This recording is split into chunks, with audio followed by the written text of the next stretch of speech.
V Cardiac Multi-Specialty Hospital, Kottapet. Star Srinidhi. Star Srinidhi. Secure your future, save it right. Fixed deposits that help you grow. Gold loans when you need cash flow. Easily replicate your gold loan. Buy and sell your gold. Star Srinidhi, your trusted support since 2020.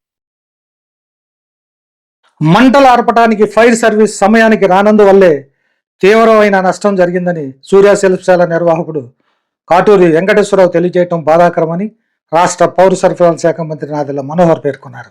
Tenali సూర్య శిల్పశాలలో జరిగిన అగ్ని ప్రమాదాన్ని తెలుసుకున్న మంత్రి మనోహర్ ఆ ప్రాంతానికి చేరుకొని శిల్పి కాటూరి వెంకటేశ్వరరావును పరామర్శించారు.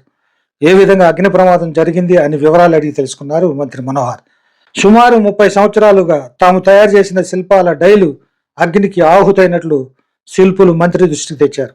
ఫైర్ ఇంజిన్ రావడానికి ఎందుకు ఆలస్యమైందని ఫైర్ ఆఫీసర్ని అడిగి తెలుసుకున్నారు. శిల్పులు ధైర్యంగా ఉండాలని, భవిష్యత్తులో ఇలాంటి ప్రమాదాలు జరగకుండా అవసరమైన జాగ్రత్తలు తీసుకుంటామని మంత్రి తెలిపారు. ఇటీవల తెనాలికి వచ్చిన ఫైర్ ఇంజిన్ రాజధానికి తీసుకెళ్లారని ఫైర్ ఆఫీసర్ చెప్పడంతో దాన్ని తిరిగి తెనాలి తేవడానికి మంత్రితో మాట్లాడతానని చెప్పారు. ఆ ఫైర్ ఇంజిన్ తెనాలిలోనే ఉండేలాగా ఏర్పాట్లు చేయండి అంటూ ఫైర్ ఆఫీసర్కు చెప్పారు మంత్రి మనోహర్.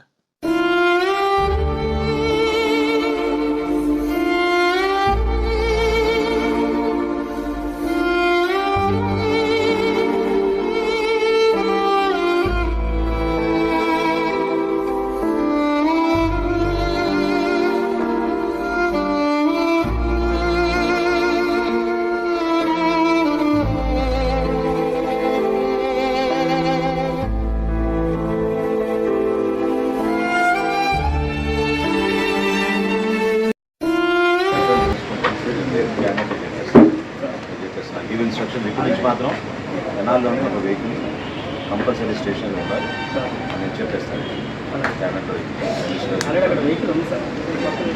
మనం తీసుకుని పెట్టుకున్నాం. సమ్మర్ వరకు కొంచెం జాగ్రత్త పడండి. ఇంకా ఇటువంటి ప్రాబ్లం ఏరియాస్ మీరు కొంచెం ఐడెంటిఫై చేసి కమిషనర్ గారికి డిఎస్పీ గారికి చెప్పండి. ఊరికే మీరు ఇన్సిడెంట్ అయినాక మీరు రెస్పాండ్ అవ్వడం కన్నా ఒక్కసారి మీరు జనరల్ వెళ్ళి చూసుకోవడం. ఓకేనా? సమ్మర్లోనే వస్తాయి మనకి తర్వాత రావు మనకి తెనాలి. కొన్ని రోజులు కొంచెం జాగ్రత్తలు చూసుకోండి.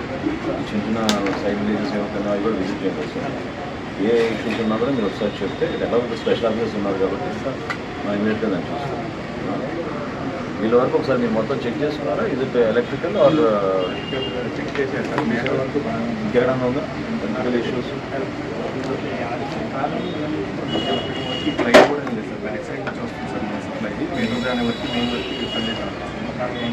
ఫైర్ యాక్సిడెంట్ తెనాల్లో సూర్యశిల్ప కేంద్రంలో దాదాపు 25-30 సంవత్సరాల నుంచి ఎంతో కష్టపడి విగ్రహాల తయారీలో వాళ్ళు ఏర్పాటు చేసుకున్న డైజ్ అవే బేసికల్గా వాళ్ళకున్న ప్రధానమైన ఆస్తులు. ఎందుకంటే కళాకారులుగా వాళ్ళు కష్టపడి డైజ్ రెడీ చేసుకున్నాకనే స్టాచ్యూస్ అనేది ఎప్పటికప్పుడు రాష్ట్ర వ్యాప్తంగానే కాదు దేశవ్యాప్తంగా ప్రఖ్యాతి కాంచిన కుటుంబం. చాలా దురదృష్టకరం, బాధాకరం. రాబోయే రోజుల్లో కూడా తెనాలి ఇటువంటి సంఘటనలు జరగకుండా డిఎస్పీ గారు, కమిషనర్ గారు మేము అందరం కూడా ఇప్పుడు పరిశీలించాం. ఈ షార్ట్ సర్క్యూట్ వల్ల జరిగిందా లేకపోతే లోపల ఉన్న ఏమైనా ఎలక్ట్రికల్ ఎక్విప్మెంట్ వల్ల పొరపాటు జరిగిందా, అక్కడ ఉన్న కొన్ని కెమికల్స్ వలన కూడా కొంతవరకు ఇమీడియట్గా ఫైర్ ఆ స్థాయికి ఎదగడం అనేది గమనించాం. పూర్తి ఎంక్వైరీ జరగాలి. ఫైర్ ఆఫీసర్ గారు వాళ్ళంతా కూడా ఎంక్వైరీ రిపోర్ట్ ఇచ్చిన తర్వాత ఈలోపు ప్రభుత్వం నుంచి ఆల్రెడీ కొత్త ఫైర్ టెండర్ ఒకటి మనం తెప్పించుకున్నాం తెనాలికి. అది ఖచ్చితంగా మనకి తెనాలి పట్టణంలోనే పర్మనెంట్గా ప్లేస్ అయ్యేటట్టు అటు ఇటు తిరగకుండా మనకి అందుబాటులో ఉండే విధంగా తప్పకుండా ఇమీడియట్గా చర్యలు తీసుకుని మంత్రి గారితో కూడా నేను మాట్లాడి అటువంటి ఇబ్బంది కలగకుండా మన ఎవరికి కూడా ఈ ప్రాంతంలో సురక్షితంగా తీసుకోవాల్సిన చర్యలు ప్రభుత్వం నుంచి మేము తీసుకుంటాం. అయితే ఈ సందర్భంగా వర్తకులకు, పౌరులకు నేను కోరేది ఏంటంటే ఎక్కువగా మనకి వేసవి కాలంలోనే ఇటువంటి సంఘటనలు జరుగుతూ ఉంటాయి మన తెనాలి ప్రాంతంలో. దయచేసి ఒకసారి మీరు క్షుణ్ణంగా పరిశీలించుకుని ఎలక్ట్రికల్ అవుట్లెట్స్ ఏదైతే మీరు మెయిన్ లైనింగ్ తీసుకుంటున్నారో మీ షాపుల్లో కానివ్వండి, ఇళ్లలో కానివ్వండి ఒకసారి చెక్ చేయించుకుంటే సర్క్యూట్ బ్రేకర్స్ అవన్నీ ఏర్పాటు చేసుకుంటే ఖచ్చితంగా మనందరూ కూడా అది జాగ్రత్తలు తీసుకోవాల్సిన సందర్భం. ఇది ప్రాణ నష్టం జరగలేదు, అయినంత మాత్రాన మనం ఆస్తి నష్టం జరిగింది, దాన్ని ఎట్లా ప్రొటెక్ట్ చేసుకోవాలనే దానిపైన మనం ఆలోచించుకోవాలి. చాలా జాగ్రత్తగా ఉండాలి. ఎందుకంటే చాలామందికి తెలియక ఇటువంటి సంఘటనలు జరుగుతూ ఉంటాయి. అందుకని ఒకసారి నేను రిక్వెస్ట్ చేశాను కమిషనర్ గారిని, డిఎస్పీ గారిని కూడా, అదేవిధంగా ఫైర్ ఆఫీసర్ గారు కూడా తెనాల్లో ఒకసారి ఒక ఆడిట్ లాగా చేసుకుని ఎక్కడైతే అటువంటి ప్రాంతాలు ఐడెంటిఫై చేయగలిగామో ఇమీడియట్గా వాళ్ళని అలర్ట్ చేసి రాబోయే రోజుల్లో మరొకసారి ఇటువంటి సంఘటన జరగకుండా ప్రభుత్వం నుంచి మేము తీసుకోవాల్సిన చర్యలన్నీ కూడా డెఫినెట్గా ఇమీడియట్గా తీసుకుంటాం. ప్రతిరోజు నేను షాప్ మూసేసే వరకు, లాస్ట్ తాళం వేసే వరకు నేను ఇక్కడే ఉంటాను. అది ప్రతిరోజు ఎప్పుడు జరిగేది. ఎందుకంటే లాస్ట్ తాళం వేసే కుర్రోడు ఉండి తాళం వేసిన తర్వాత నేను అందరికీ అమౌంట్ ప్రతిరోజు డైలీ పేమెంట్ ఇచ్చిన తర్వాత ఇంటికి వెళ్ళడం జరుగుతుంటుంది. కరెక్ట్గా 7ంటికి నేను పేమెంట్ ఇచ్చి షాప్ తాళాలు వేసి వెళ్ళిపోయాం. 7:45కి ఆ టైంలో ఫోన్ వచ్చింది, చుట్టుపక్కల ఏదో మీ షాప్లో ఏదో పొగ వస్తుంది, ఏదో మంటలు తగ్గుతున్నట్టు అని.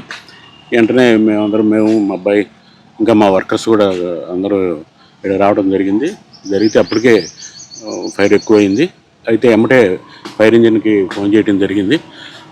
అది కనుక సకాలంలో వచ్చుంటే మాకు ఇంత నష్టం జరిగేది కాదు. ఎందుకంటే 8 గంటలకి మేము ఫైర్ ఇంజిన్కి ఫోన్ చేస్తే 9:30కి వచ్చింది. మరి 1.5 అవర్ జరిగింది కాబట్టి దాదాపు జరగాల్సిన నష్టం అంతా జరిగిపోయింది. ఎప్పుడో ఎన్నో సంవత్సరాల నుంచి మేము మరి మాకు డైలీ విగ్రహాలు తయారు చేయడం డైలీ మా ఆస్తి. ఆ డైలు మరి 70-80 డైళ్ళు తగలబడిపోయి లక్షలాది రూపాయల నష్టం వాటిల్లింది. ఫైర్ ఇంజిన్ ఉంటే మాకు ఎంత నష్టం జరిగేది. మరి మినిస్టర్ గారు కూడా వచ్చారు. మరి ఇలాంటి ఇంత పెద్ద సిటీకి ఫైర్ ఇంజిన్ లేకపోవడం తెరవని లోటు. అది మినిస్టర్ గారి దృష్టికి కూడా తీసుకొచ్చాం. ఆయన కూడా ఉంటే మాట్లాడుతున్నారు. అలాగే మున్సిపల్ కమిషనర్ గారు కూడా పొద్దున్నే 7ంటికల్లా వచ్చి 30 లక్షల రూపాయల పైన తెలుగు నష్టం వాటిల్ని అనుకుంటున్నాం. ఎక్కువ మాకు డైలు మెటీరియల్ కొన్ని డెలివరీకి సిద్ధమైన విగ్రహాలన్నీ తగలబడిపోయినాయి. ఇప్పుడైనా మినిస్టర్ గారు స్పందించి ఎమ్మటే జనాలకి ఫైర్ ఇంజిన్ పర్మనెంట్గా ఉండే ఫైర్ ఇంజిన్ ఏర్పాటు చేస్తే ఇంత నష్టం కానీ ఇంకా ప్రాణ నష్టం ఏం జరగలేదు. మా పక్కన కూడా వేటికి కూడా నష్టం జరగలేదు కాబట్టి సరిపోయింది. మరి ఫైర్ ఇంజిన్ అనేది లేకపోతే గంటల తరబడి లేకపోతే పక్కన ఇల్లు కూడా ముట్టుకునే అవకాశం ఉంటుంది కదా అని